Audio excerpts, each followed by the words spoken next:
నమస్తే అండి. ముందుగా అందరికీ నూతన సంవత్సర శుభాకాంక్షలు. మనకి కొత్త సంవత్సరం ఉగాదే అయినప్పటికీ న్యూ ఇయర్ అంటే జనవరి 1 ఫీల్ అవుతాం కాబట్టి అందరికీ happy new year. New year వచ్చిందంటే మనకి న్యూ ఇయర్ సందడితో పాటు సంక్రాంతి సందడి కూడా స్టార్ట్ అవుతుంది కదండి. సంక్రాంతి పండగకి ఇంకొన్ని రోజులే ఉన్నాయి కాబట్టి సంక్రాంతికి కావాల్సిన షాపింగ్ కూడా అయిపోయిందండి.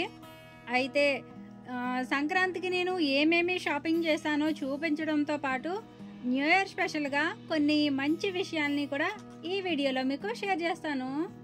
ఇప్పుడు మీకు చూపించిన ఈ మెరూన్ కలర్ శారీ వచ్చేసి మా అమ్మ ఇచ్చిందండి. అమ్మ వాళ్ళ ఊర్లో ఉన్న దేవాలయంలోని అమ్మవారికి నాన్నే పూజారిగా ఉంటూ దీపధూప నైవేద్యాలన్నీ నాన్నే చూసుకుంటారు. ఆ కారణంగా ప్రతి సంవత్సరం విజయదశమికి ఆలయ కమిటీ వారు నాన్నకి ఒక చీర, గాజులు దక్షిణంగా ఇస్తూ ఉంటారు. ఆ చీరే నా పెళ్లి రోజుకి కానుకగా అమ్మ ఇచ్చిందండి. ఆ చీరనే నేను సంక్రాంతి పండగకి లాంగ్ ఫ్రాక్గా కుట్టుకుందామని కట్ చేసుకున్నాను. వైట్ అండ్ గ్రే కలర్లో చూపించింది డ్రెస్ మెటీరియల్ అండి. ఆ డ్రెస్ తీసుకొని 1 year అయిందండి. ఇప్పుడు సంక్రాంతి పండుగ ఎలాగో వస్తుంది కదా అని ఆ డ్రెస్ కూడా కట్ చేసుకుని రెడీగా పెట్టుకున్నాను. ఈ డిసెంబర్ మంత్లో ఓ వైపు చలి, ఇంకో వైపు తుఫాన్ కారణంతో వాతావరణం అంతా చల్లని చలిగాలులతో చూడడానికి కనువిందుగా కనిపిస్తున్నా ఇంకోవైపు రైతులు మాత్రం చాలా ఇబ్బందులు పడుతున్నారు. నిజానికి వ్యవసాయం బాగుంటేనే రైతాంగం బాగుంటుంది, రైతాంగం బాగుంటేనే దేశం సస్యశ్యామలంగా ఉంటుంది.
వ్యాపారం చేసుకునే వాళ్ళకైనా వ్యవసాయం చేసుకునే వాళ్ళకైనా నష్టాలు అనేవి ఏదో ఒక రకంగా వస్తూనే ఉంటాయి.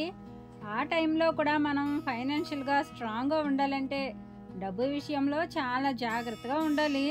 ఇక న్యూ ఇయర్ స్టార్ట్ అయిందంటే మనలో చాలా మంది చాలా రకాలుగా గోల్స్ పెట్టుకుంటూ ఉంటాము. ముఖ్యంగా నేను మారాలి, నా అలవాట్లు మారాలి, నా లైఫ్ స్టైల్ మొత్తం మార్చేసుకోవాలని అనుకుంటూ ఉంటాము. కానీ ఆచరించడంలో మాత్రం ఫెయిల్ అవుతూ ఉంటాము. కొత్త ఒక వింత, పాత ఒక రోత అన్నట్టు కొత్తలో ఉన్నంత ఇంట్రెస్ట్ క్రమక్రమంగా తగ్గిపోద్ది. అది పెళ్ళైనా సరే, వస్తువైనా సరే.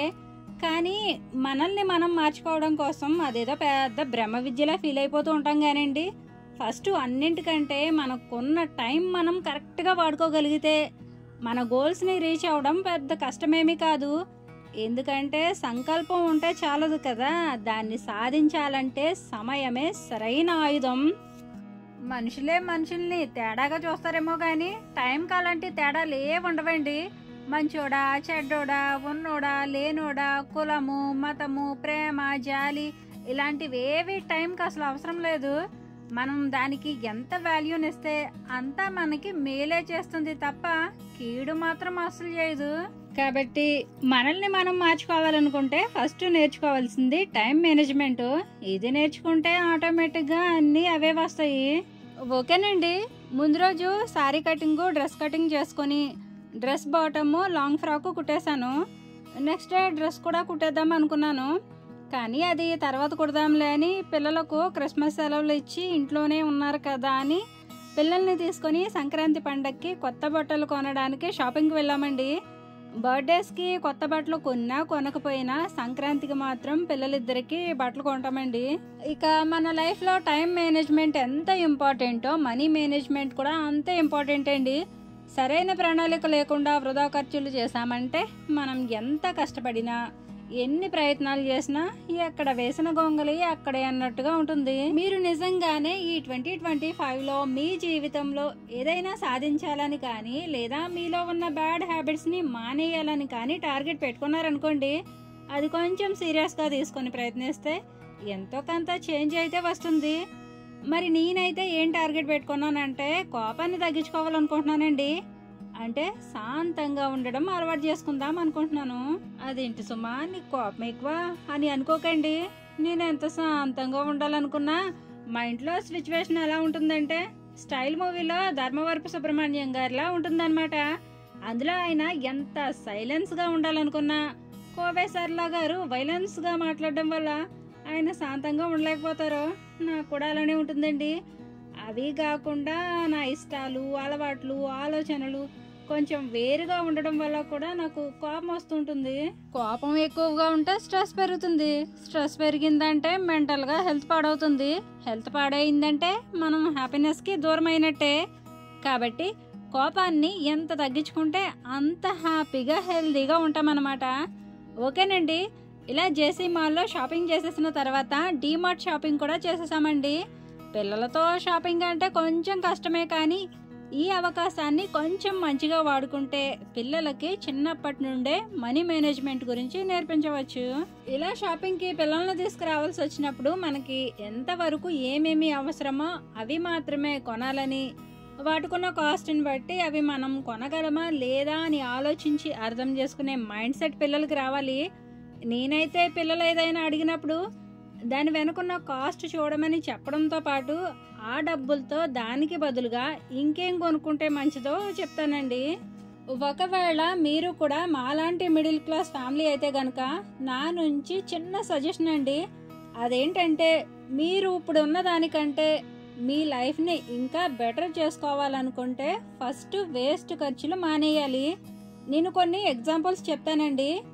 వాటిలో ఆడపిల్లలకు చేసే ఓణీ ఫంక్షన్లు, చిన్నపిల్లలకి చేసే బర్త్డే సెలబ్రేషన్లు. ఒకవేళ మీ పిల్లలది అదే ఫస్ట్ బర్త్డే సెలబ్రేషన్ అనుకోండి, అది ఇంట్లోనే మీ ఫ్యామిలీ అంతా కలిసి సరదాగా చేసుకోండి. మీరు ఆ సెలబ్రేషన్కి ఎంత డబ్బు ఖర్చు పెట్టాలనుకుంటున్నారో ఆ డబ్బుని మీకు ఎందులో పెడితే లాభం వస్తుందని మీకు నమ్మకంగా ఉంటుందో అందులో పెట్టుబడిగా పెట్టండి.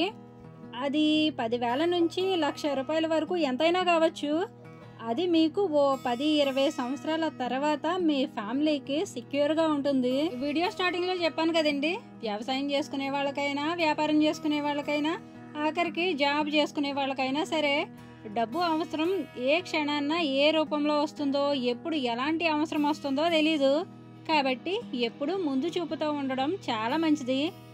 నేనైతే 2026 కల్లా ఒక గోల్ టార్గెట్ పెట్టుకున్నానండి. దాన్ని రీచ్ అవ్వడానికి నాకు 1 ఇయర్ పట్టొచ్చు లేదా 2 ఇయర్స్ పట్టొచ్చు. ఏదేమైనా 2 ఇయర్స్లోనే ఆ గోల్ రీచ్ అవ్వాలని ఒక టార్గెట్ పెట్టుకున్నాను. ఇలా మీరు కూడా సొంత ఇల్లు కట్టుకోవాలనో, మంచి జాబ్ సంపాదించాలనో, లేదా మీకున్న గోల్స్ని ఎలా అయినా సరే రీచ్ అవ్వాలని ఒక టైం పెట్టుకోండి. మ్యాక్సిమం ఆ టైంకే దాన్ని రీచ్ అవ్వాలని కూడా ఒక గోల్ పెట్టుకోండి. దేనికైనా ఒక టైం పెట్టుకున్నాం అనుకోండి, మనం కొంచెం బాధ్యతగా ఉంటాము. అదే టైం పెట్టుకోలేదనుకోండి, ఇంకా టైం ఉంది కదా అని టైం పాస్ చేస్తామన్నమాట. ఈలోగా వయసు మీదకి వస్తుంది, మన కథ కంచికి వస్తుంది. ఓకేనండి. ఇక్కడ మీకు చూపించే ఈ ప్యాంట్ షర్ట్ వచ్చేసి మా వారికి తీసానండి. ఇప్పుడు చూపించే ఈ ప్యాంట్ షర్టునేమో మా నాన్నకి తీసుకున్నాను. తర్వాత నానికి కూడా ప్యాంట్ షర్టే తీసానండి. బొమ్మరిల్లు ఫాదర్లా బొమ్మరిల్లు మదర్ అన్నమాట. కాకపోతే నానికి నేను సెలెక్ట్ చేసినవి మా వారికి నచ్చలేదండి. నానికి మాత్రం మా వారే సెలెక్ట్ చేశారు. అలాగే మా అత్తయ్యకి, మా ఆడపడుచుకి, మా అమ్మకి కూడా శారీస్ తీసానండి. ప్రతి సంవత్సరం మా ఫ్యామిలీతో పాటు మా ఆడపడుచుకి, మా అమ్మ నాన్నకి కూడా బట్టలు కొంటానండి. ఈ 3 శారీస్లో అత్తయ్యకి ఏ శారీ నచ్చిందో ఆ శారీ తీసుకోమన్నాను. అందులో ఈ శారీ మా ఆడపడుచుకి తీసిందండి. ఈ కలర్ మా ఆడపడుచుకి లేదటండి. అందుకని ఈ శారీ అత్తయ్య మా ఆడపడుచుకి సెలెక్ట్ చేసింది. నాకు కూడా ఈ కలర్ చాలా బాగా నచ్చింది. ఫస్ట్ చూపించిన శారీ అమ్మకండి. ఈ శారీ అత్తయ్యకి నచ్చిందటండి, అందుకని అత్తయ్య ఈ శారీ తీసుకుంది. ఈ శారీ కాస్ట్ వచ్చేసి 2000. మా ఆడపడుచుకి తీసుకున్న శారీ వచ్చేసి 1500. అమ్మ శారీ వచ్చేసి 1400. ఇప్పుడు నేను హ్యాపీగా ఫీల్ అయ్యేది ఏంటంటే, ఇది వరకు మా వారి కష్టంతో కొనేదాన్నండి. ఇప్పుడు వీళ్ళందరికీ నా కష్టార్జితంతో కొంటున్నందుకు నాకైతే చాలా హ్యాపీగా ఉందండి. నా వీడియోస్ వల్ల మీకు ఎంతవరకు మేలు జరుగుతుందో ఏమో తెలియదు, కానీ మీ అందరి సపోర్ట్తో నాకు మాత్రం చాలా మేలు జరుగుతుందండి. ఎంతో కొంత సంపాదించుకోగలుగుతున్నాను. సంపాదించిన దాంట్లో మా ఫ్యామిలీతో పాటు అమ్మ నాన్నని కూడా చూసుకోగలుగుతున్నాను. అందుకు మీ అందరికీ థ్యాంక్ యూ సో మచ్ అండి. ఇక డిమార్ట్లో తీసుకున్నవన్నీ ఫ్యాన్సీ ఐటమ్స్ అండి. కిరాణా సరుకులన్నీ హోల్సేల్ షాప్లో తీసుకున్నాను. ఇలా సంక్రాంతి షాపింగ్ చేసేసుకొని ఎక్కడ సర్దేసేవి అక్కడ సర్దేసుకొని అమ్మ నాన్నకి కొన్న బట్టలు పట్టుకొని అమ్మాళ్ళ ఇంటికి వెళ్ళామండి. మరొక్కసారి మీ అందరికీ happy new year. New year స్పెషల్గా టైం గురించి, మనీ గురించి నేను ఇచ్చిన సజెషన్స్పై మీ అభిప్రాయం ఏమిటో కామెంట్ చేసి, మీకు ఈ వీడియో నచ్చితే తప్పకుండా లైక్ చేయండి. మరో మంచి వీడియోతో మళ్ళీ వస్తాను. ఉంటానండి. నమస్తే.